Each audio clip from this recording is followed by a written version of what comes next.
On this week's What the Ship, we have updates on some previous stories. We talk about the container sector and what's going on the west coast of the United States. We have updates on Russia-Ukraine regarding grain and tankers. The U.S. Navy and Defense Department testifies before Congress and they're not happy. And then finally, some big news coming up regarding Anzac Day and the discovery of a lost ship. I'm your host, Sal Mercogliano. Welcome to this week's episode. So a lot to cover. We're going to get into all of it this week. But before we do that, I want to take a moment and just thank everyone who subscribes to this channel and supports the page. Just went over 80,000 subscribers. I started this page 2 years ago with the grounding of the motor vessel Ever Given. And at that time, I had a grand total of 130 subscribers. We are now at over 80,000. It has just been an incredible run. And I want to thank everybody who subscribes, who watches, who supports the channel, either by hitting the super thanks button below or being a patron of the page. Thank you so much. You all make it possible for me to do this show and bring the news to you. All right, let's go ahead and jump into this week's news. So over the past couple of weeks, we have been hitting a lot of what seems to be just accidents involving a myriad of ships from around the world.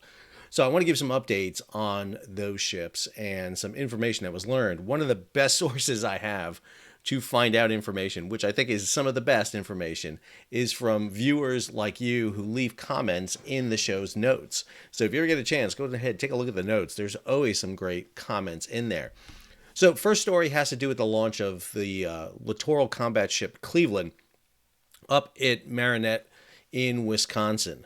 And one of the things that became very clear in this launch was a few things. Number one, this is the last of the 16 Freedom class being launched. And normally the tug is depicted in this image would be off the bow of the vessel, but they were building a new launching facility, so there are steel pilings in the way. So that is one of the reasons why the tug was not in that normal position.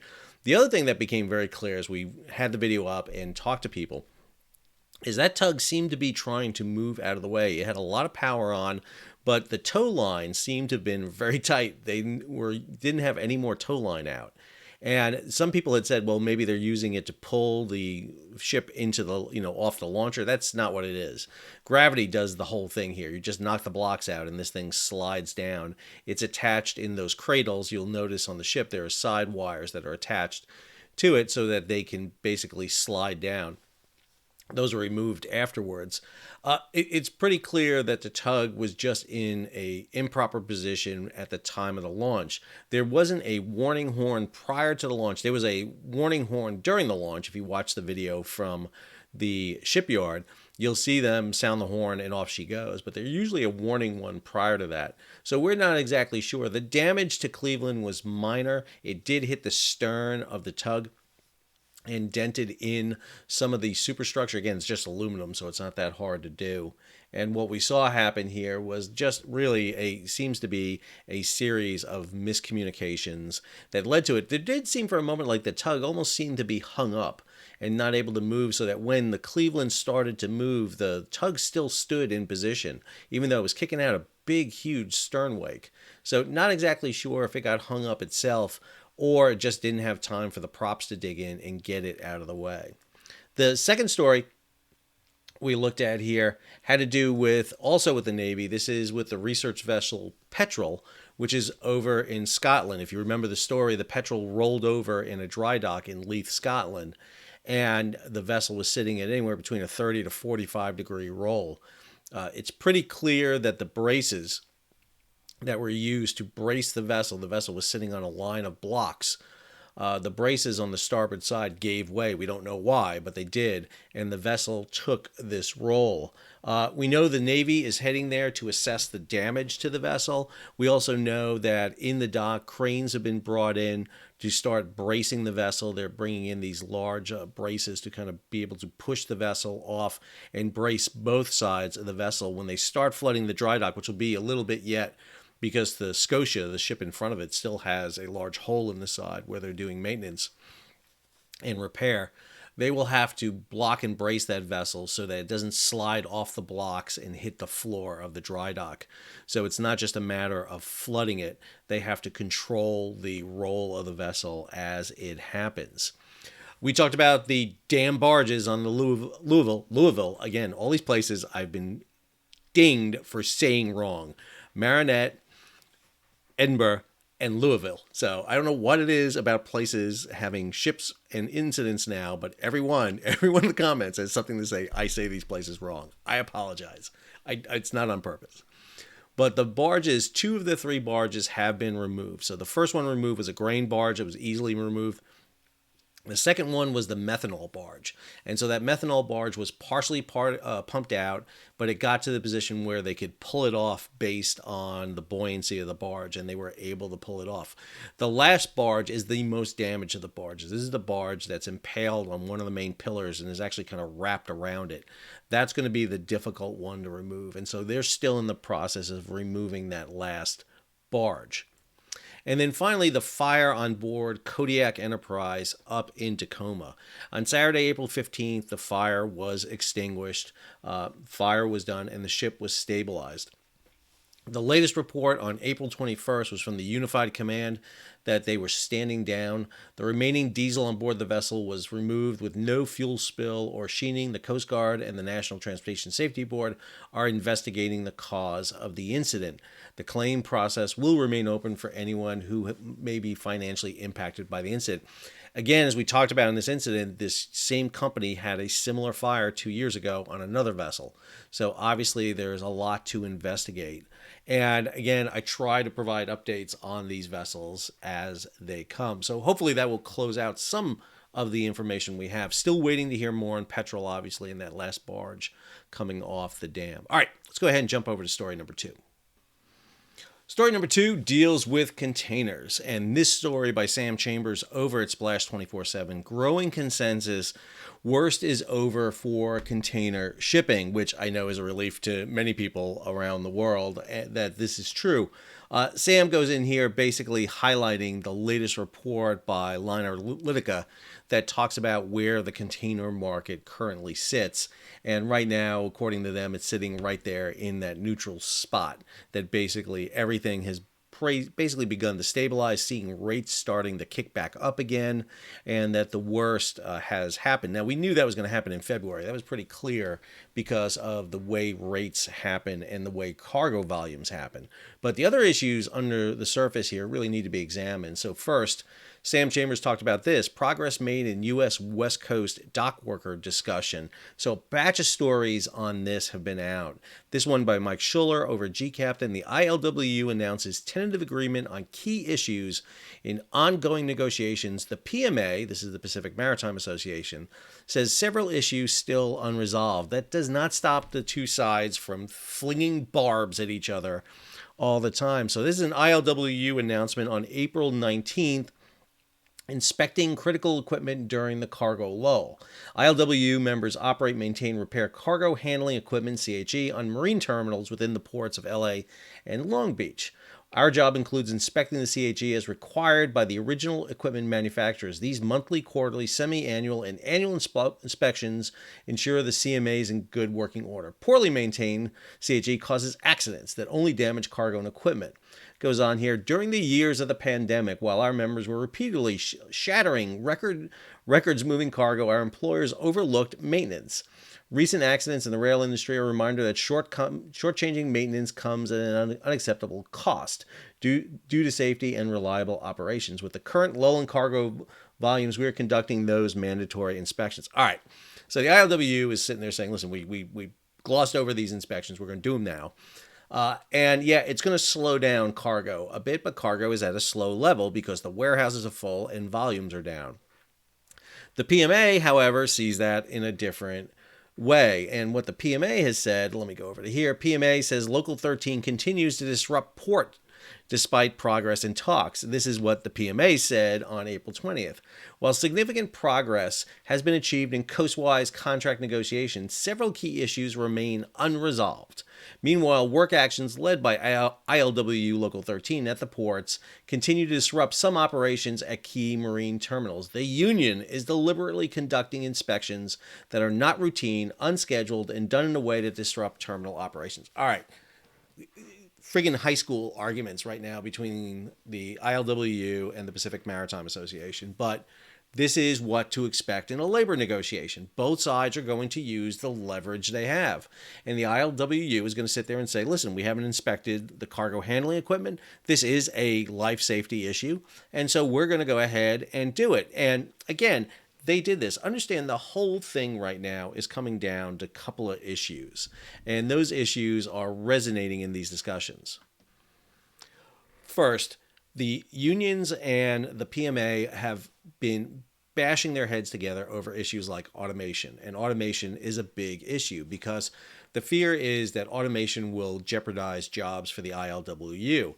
At the same time, automation is a necessary advancement needed to make ports more basically more thorough, to improve the productivity is what I'm thinking of. So ports like TRAPAC and LBCT are ports that have included automation, and they're more productive than some of the other ports. Now, there are a lot of issues that are behind the scenes here, and I'm not going to get into the weeds in talking about them. But both those issues come out. But the big one right now, there's two issues that are looming right now. One of them is wages. Wages are going to be the big one. That's always an issue because of the profitability the West Coast Port Association, the PMA, has, because many of them are represented by shipping lines and the terminals. The ILWU want to see some of those profits go into the hands of the workers. Risked their lives during COVID. They maintained the flow. They didn't take time off. They couldn't basically do that by a Zoom call. They had to be there. And so they're going to make that argument for it. Second of all, there's probably being a play right now by Gene Soroka to get out of the Port of LA to head over to the PMA. And what he can do to help leverage that will be an interesting move.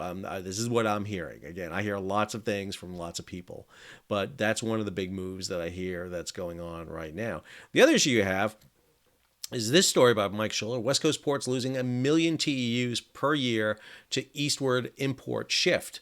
A lot of people poo-pooed this when I said this last year, talking about how cargo is going to start shifting to it. It's like, oh, no, it's not going to happen.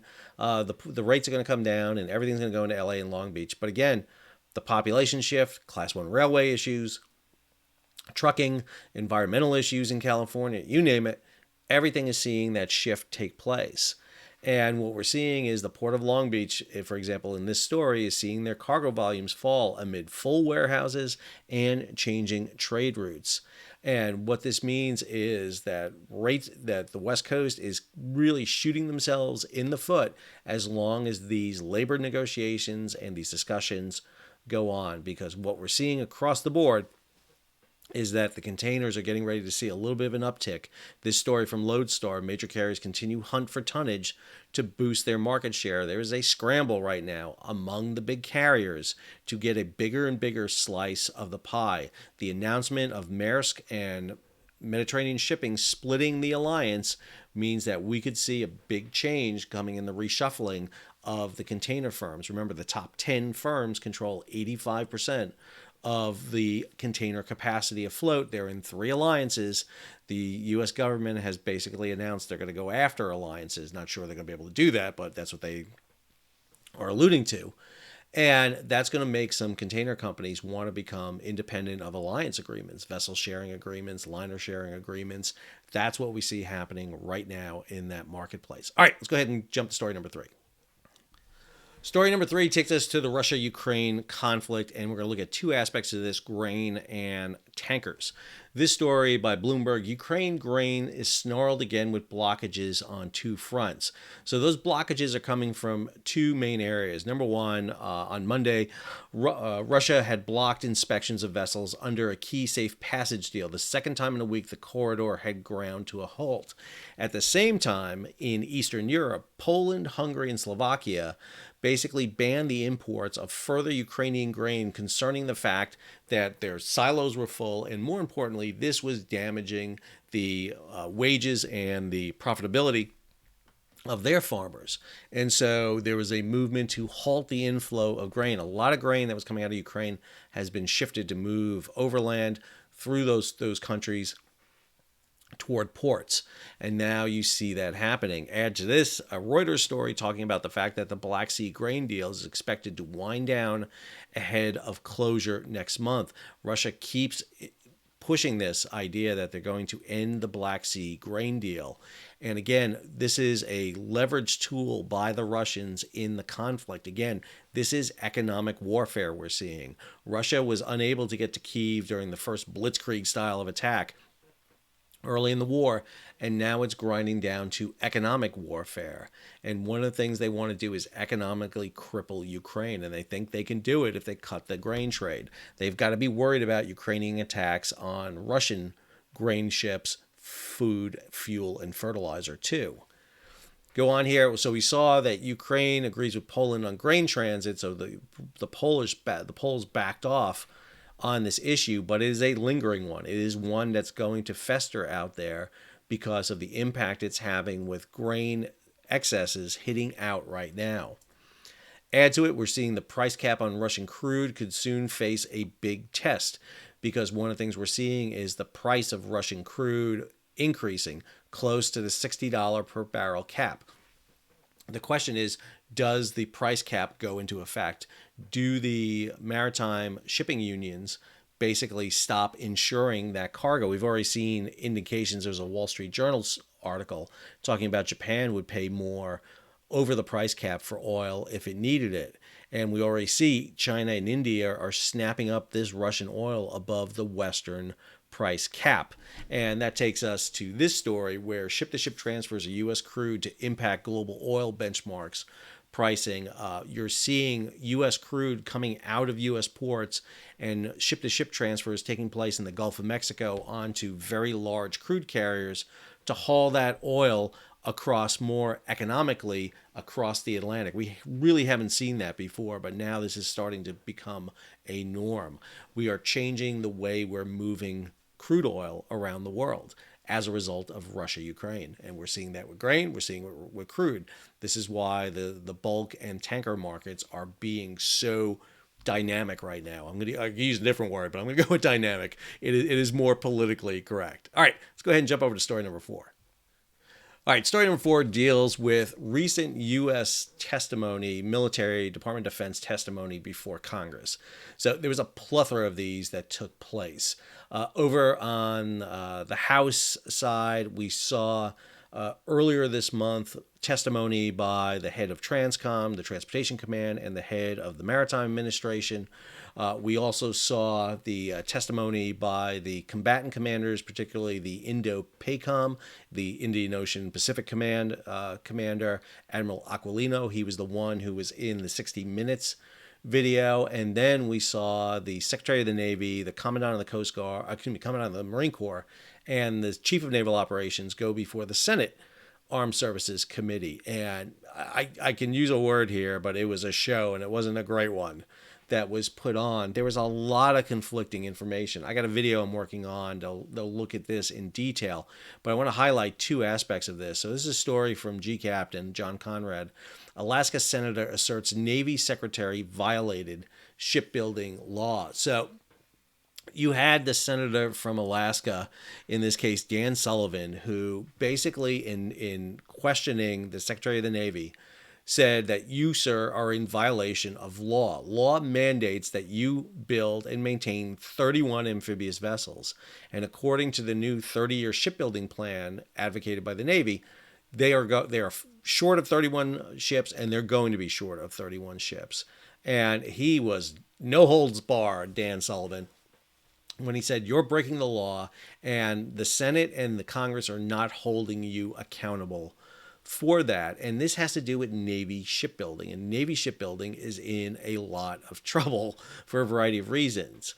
Go back to those 2 videos I did on the 60 Minutes State of the Navy, and they highlight things like the Zumwalt class, the Littoral Combat Ship, the Ford. But one of the big things is that because the U.S. doesn't build a lot of ships, again, we have allowed our commercial shipbuilding to atrophy, to decrease, and that's done for a variety of issues. It's not because of the Jones Act, no matter what people will tell you. There is a whole myriad of issues that led to the decline of the U.S. merchant marine. That has crippled our commercial shipbuilding industry. Look at countries like China, Japan, Korea. They have a robust commercial, they have a robust military. That's not the case in the United States. And what we're seeing is that is basically manifesting itself in the problem in articulating how to build these vessels. And these hearings were just absolutely, I mean, just shooting barrels against those members of the military who came in. And I got to say, there was some testimony that I just vehemently disagree with. Admiral Aquilino, the head of Indio-PACOM, for example, said that our sea lift fleet was more robust and efficient than China's. I have to disagree. We may have more ships, we may have more square footage available, but in terms of readiness, in terms of its ability to perform, in terms of the number of people to staff it, I don't think it is well prepared. I don't think it will be sufficient to maintain what is needed in a war, peer-to-peer style confrontation. Add to it this story that John Conrad also wrote, the replenishment controversy, the U.S. Navy's new tanker program. This is talking about the U.S. Navy building what's called a light replenishment oiler, a smaller oiler. These oilers, unlike the Lewis and Clark, the John Lewis class oilers being built right now, these are smaller ones that are meant to help the Marine Corps, for example, with their landing ship mediums, and to basically support this distributed operations around the world.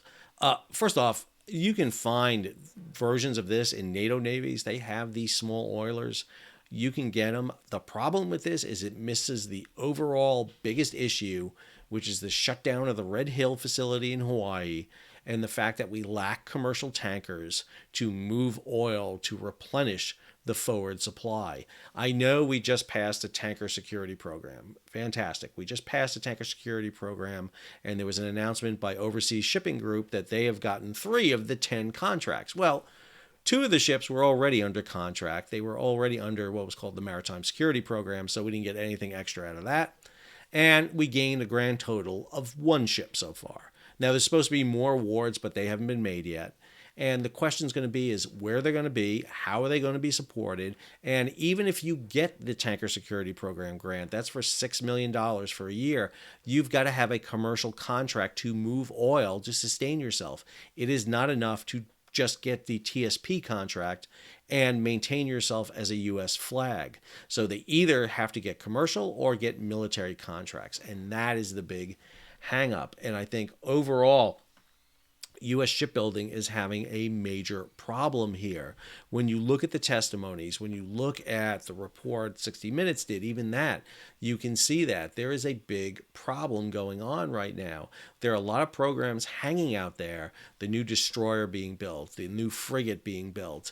We're building a brand new ballistic missile submarine, the Columbia being built. We have the issue with the Ford class. What are we doing with it? I mean, again, just go back to the very beginning of the story. The Cleveland was launched. She's the 16th Freedom class. We have already begun the decommissioning process of the 10 vessels in front of her. Some of those are only a few years old, and we're still launching those vessels, although Cleveland is the last one. It's just a lot of problem in Navy shipbuilding right now. And meanwhile, the Chinese are pumping out commercial vessels. They're pumping out military vessels. And while many people will sit there and poo-poo the Chinese Navy, let me be clear, they did the same thing against the Japanese Navy before World War II. And I'm not saying that we're going to war by any means. I'm not anyone who would ever advocate for that. But I do think deterrence, I do think the way you prevent war is by being strong enough so that war would not happen. I think if you allow your guard to get down, then you open up the potential for things like conflict, for invasions, for incursions to happen. All right, let's go to our last story. So April 25th is Anzac Day, and it's not Happy Anzac Day. Anzac Day is akin to Memorial Day here in the United States, and I have a lot of people from Australia, New Zealand who watch this show, and this story came across, and it sparked my interest right away. At heart, I am a maritime historian and a nautical archaeologist. And so when this story came up, I just really had to say something about it. So here's this Reuters story. Discovery of World War II shipwreck ends Australia's tragic maritime chapter. The Australian Defence Minister Richard Marles said on Saturday that the wreck of the Japanese merchant ship sunk in World War II with 864 Australian soldiers on board had been found in the South China Sea.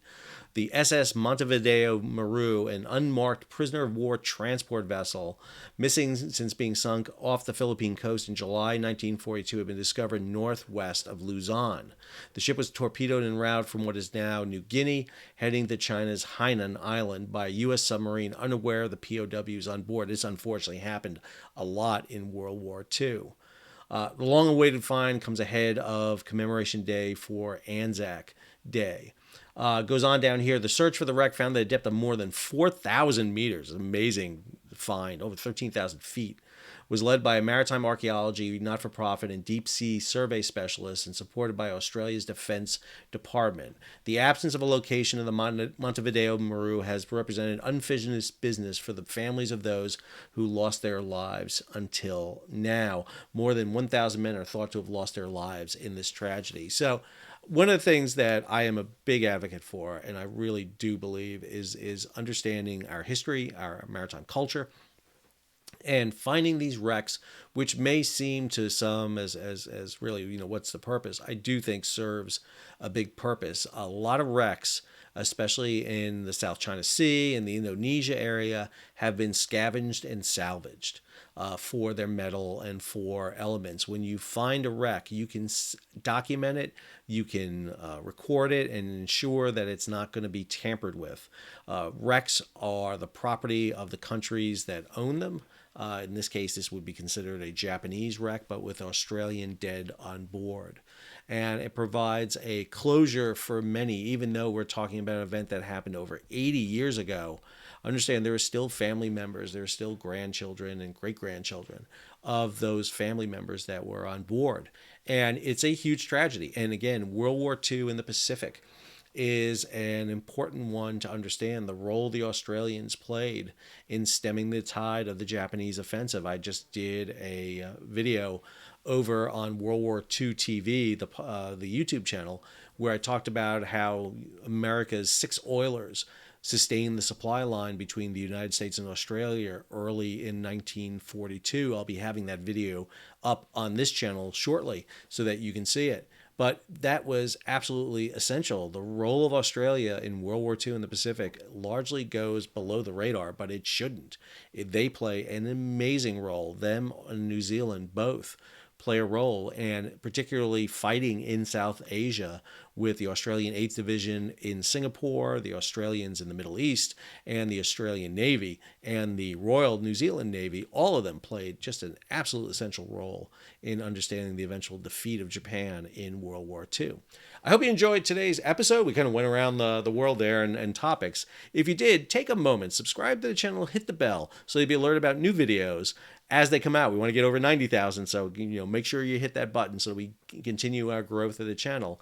Leave a comment, give it a thumbs up, share it across social media, and if you can, support the page. How do you do that? You can hit the super thanks button down below where you can contribute directly to the page, or head on over to Patreon and you can support the page either monthly or yearly to it. I want to add one last note too. A lot of positive feedback have come in support toward the San Diego webcam and our story about the incident involving the Harper's Ferry and the Momsen. Probably should have put that in the beginning, but I forgot about it.